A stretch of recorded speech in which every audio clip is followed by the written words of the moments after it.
Greetings from Seoul, Korea, and welcome to the GSL. I am Tasis. With me is Artosis. Oh my God, we have some very good games today. Of course we do. We have Zenio, who has just crushed over two of the favorites of the tournament. Yeah. Against NesTea, who has kind of been upsetting people, but he is a StarCraft I pro gamer. You can't underestimate him. And then we have Slayer's Boxer versus Nada. Oh my God. There are actually so many people in here. Whatever camera views they give you aren't telling the true story. Yeah, it is actually the most packed I've ever seen. I know I've said that previously, but this is literally the most packed I've ever seen the studio. This is actually quite insane. There are so many people in here. I'm sure we're going to give you guys a lot of shots of that. And we have another room outside there that's filled up, and I believe we're going to fill up the room downstairs. We have monitors there to show those games as well. To give you some idea, I could actually run and jump off this stage, and I would not hit the floor. No, there's no way. No question. They tried to get out of the way. It wouldn't work. We're going to have to crowd surf to the bathroom in between games. Of course, we do have only mirror matchups today, a ZvZ and a TVT. But what better players to have a ZvZ and a TVT in today? Of course, Zenio from OGS, kind of upsetting a lot of players. Let's see, he beat Jakiwera, I am MVP, and EG Hydra. Damn it! But, of course, we also have NesTea. And hold that thought. Let's take a look at the results for day one. Yeah. Boxer, fake Boxer. He went 3-2 against Keurig Zenith. And if you haven't seen that match, go watch it, because it might be the best StarCraft II match ever played. Ridiculously exciting. The internet almost exploded. I was looking at Reddit. It was like the best game you've ever seen. I was like, well, I can't really disagree. That was an amazing match. And, I mean, people on Twitter were going wild. People on TL, everywhere. People were talking about this match. It was that good. You have to see it. It's worth $20 alone just to watch that match. And then we had Hope Torture beat Next Genius. It was almost quite one-sided. Yeah. He got some build order wins and stuff, but it wasn't gimmicky, I don't think. It was just good play by Hope Torture, and he beat the last Protoss in the tournament. Yeah, he deserved the win for sure. Just really good control of Marauders, able to macro up a ton of units, good decision-making. But definitely check out that first TVZ that we're talking about with Boxer. Boxer, you got to see it. It's going to be cool. Today's games, as I was saying, ZvZ, we already talked about Zenio, who we knocked out. Looking at NesTea, who was formerly known as Zerg Bong. He beat Kangji Young Fao, OGS MC, and, of course, OGS The Wind. Well, The Wind, of course, he's from OGS. He's a great player, StarCraft I pro, so that's a pretty impressive feat. But MC, Jungmin Chul, he was a.k.a. Iron from MBC Game, and that is actually one of the best Protosses in the entire world. So that's also very impressive. Now, today's match, as you see, as we have been talking about since the offset of the show, OGS Zenio against NesTea, and then Slayer's Boxer against OGS Nada. Wow, wow, wow, wow, wow. It's going to be so sick. Of course, Slayer's Boxer and Nada, big rivals in StarCraft I. Here they are for the first time in StarCraft II, duking it out. The world is watching. It's an epic match for the ages, Tasteless. Yeah, no kidding. That's all I can say. One of these players will go on to the top four, which is almost even better. Yeah. And then the winner, both these guys, amazing TVZ masters. They'll go against a Zerg and the Ericsson. Maybe we'll see one of these old Bonjois in the finals of the second GSL. That would be That'd be pretty amazing. Sick, man. Well, it's no surprise these two have come this far. They had some very tough opponents, but of course, it is Nada and Boxer. They were essentially two of the best Terrans of all time. It's not in Boxer, man. It doesn't matter it's no shocker really there. No. They haven't had as much time to practice, but it certainly seems like they've caught up pretty quickly. So I'm really thrilled to see them here today. You know, as you said, they're not in Boxer. They're favorites against everyone, even each other, if that even makes any sense. These guys, they are unbeatable mammoths of StarCraft, and they always will be, man. StarCraft 4 will be out. They'll be like 60 years old, and they joined the third GSL. We'll wheel them in their wheelchair, yeah. They have arthritis and stuff. They got to take their pills and have some bees sting be like, their where joints. am I? And Boxer will be trying to put his dentures in, but they'll still be really, really good at the game. These guys aren't going anywhere. Again, it's such a thrill and an honor to be casting these two guys today. I don't know if today's going to be as long as yesterday. It's going to depend a lot on these Zerg vs. Zergs. Terran vs. Terran can be roughly the same length as a Terran vs. Terran in StarCraft 1. Maybe a little bit shorter. Yeah, I think a little bit short. You might map a little bit quick for those mules. But that TVZ yesterday, that is why it was so long. TVZ, a very long matchup in this game, actually. Anyways, I think we're going to take a look at these players pretty soon. And this ZvZ, I feel bad. It's a little bit overshadowed, but These guys are sickly legit good to make it this far. In the top 8, we had 4 Terrans. 3 Terrans will be advancing. Yeah. And, you know, then we're going to have just 1 Zerg going through the top 4 also. No more Protoss. They're all out now. Yeah.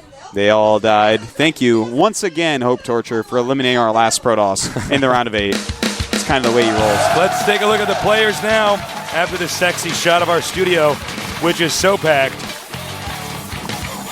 Here he is, a member of Team OGS. By the way, big day for OGS with OGS Nada and OGS Zenio down here. Oh, of course. Zenio, of course, taking out my nerd, EG Hydra. Damn it!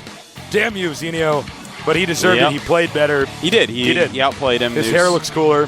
His hair does look cooler. Anyways. I speak the truth. Yeah, okay.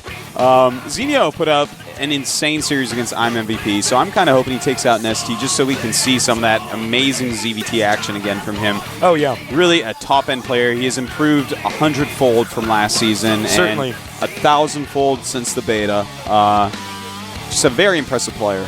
Can play all the styles.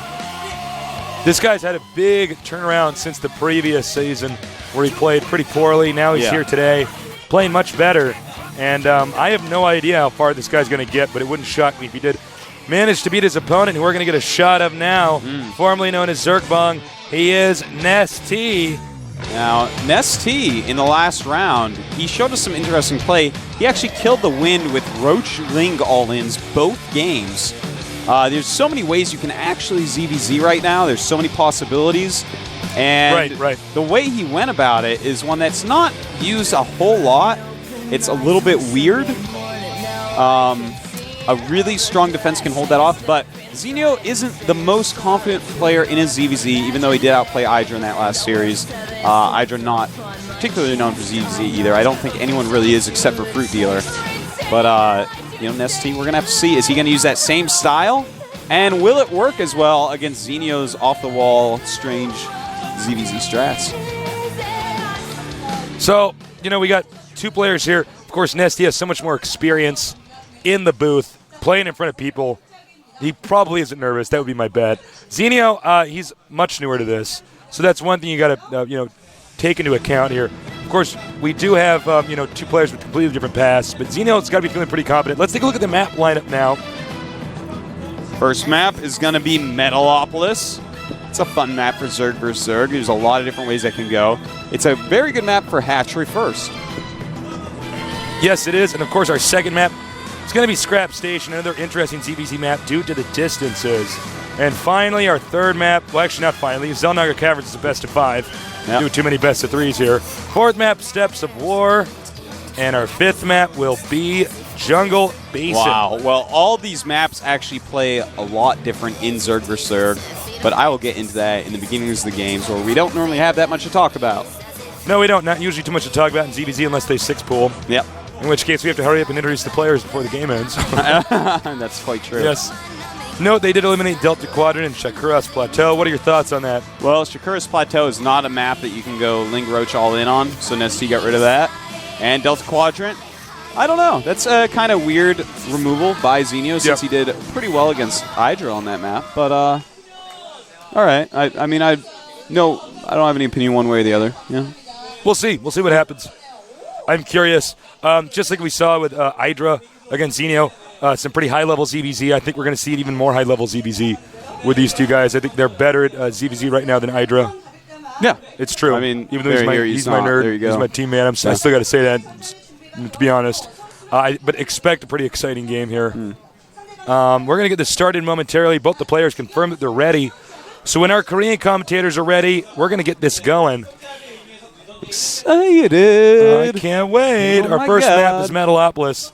Metalopolis, in my opinion, is still the best map that's been made for StarCraft II. Oh, it's definitely right up there, Tasteless. I mean, I think it has to be between that and Shakuras Plateau. Yep. I don't think anyone really argues that. Those are the best maps right now. They really give us some of the most action-packed, best games, longer travel distance, bigger map, more expansions. But it is time, Tasteless. Let's get this going. ZvZ, OGS Zenio against NesTea. Who's going to win? Let's find out soon.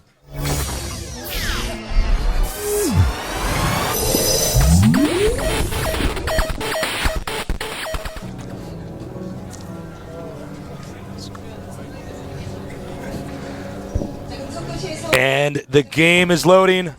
My computer loads last. Oh, no, it's actually mine. Oh, it's yours this time. Yeah. Okay. I have to start restarting. Over here in the red, a member of Spunky's team. No one thought he'd make it this far. He is. 최정민, OGS Zenio. In the yellow, there's some fans cheering for OGS Zenio. In the yellow, we have an old school player. He was formerly known as Zergbong. He's changed his name to 임재덕, NesTea.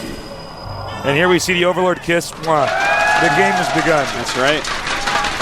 Now, we did ask Zergbong why he's using the ID NesTea. Basically, when he was making his StarCraft II account, there's a NesTea sitting on his desk. Pretty elite reason to name yourself NesTea. He doesn't particularly like it. I don't think he's particularly attached to the ID. Somebody call NesTea up for sponsors for this guy. Seriously. Seriously, I'm not even joking. Yeah. All right, I'll do it, Tasteless. I'll do it. Dare me. Dare me, you won't. I dare you. Now note, these guys are in very close locations here. So as you can see, they already know exactly what each other are up to. That can make it pretty tough in ZvZ. It means a lot of it's going to come down to your mechanics and stuff like that. Yep. What I love about scouting each other very quickly on this map, we're going to see both players hatchery first, and if we don't, that is I'd be shocked. Kind of a mistake, because then you get the extra drones out because you can pool a little bit later, and as we see Zeno sending out that first drone already, and there goes NesTea as well. Exact same time. We're going to see those hatcheries go up, or Zeno's going to be just slightly a second slower. But yeah, I mean, that's what happens when you scout each other with the Overlords. You can just sit there and watch, and now we'll have to see who wants to actually make that spawning pool first. Sometimes you get people that actually drone up. The highest I've ever gone against a top player in the ladder is maybe 20 supply of drones before he was just like, no, I'm going to pool now. And I'm like, ha! And I get my 21st drone, I'm like, sup. Now, the pools come down here. Yep. When you see the spawning pool, you have to move because the queen could come out and shoot down the Overlord. That's right. But until then, you could pretty much sit around and just look. It's kind of a matchup that's almost played as if you have map packs. Now, where they send their Overlord from here is critical. Yes. Now, Zenio, he's not going to have a good place to actually put this Overlord. He's going to have to just set it around in some random spot. But if we look up in this area right to the left of here where that Overlord's actually going, behind this natural, right there, nothing can hit it there. So he can actually check on the drones in the main and in the natural and watch any tech buildings that happen to get put up in a poor spot. That's actually a positional imbalance, because that's going to give him a ton of scouting advantage of watching that natural. If he sees that there's no drones, he realizes units are being made, and he can counter it there. So it's a nice little thing for NesTea. This Overlord's going to have to move out. The queen is on the way. That's right. Now, will they double queen? It looks like both are going to double queen. Yep, double queen. That's smart if you go hatchery first. And Zenio instantly going for roaches. It's going to be a very safe build. At the same time, of course, you can block his ramp here with the roaches, too. Yep. NesTea is going for speed, though. Oh, interesting. And, Zenio going for speed also. And NesTea also getting a spine crawler. So just be safe. He doesn't realize that there are roaches being made. He needs to get that spine crawler up. It's a lot easier to defend.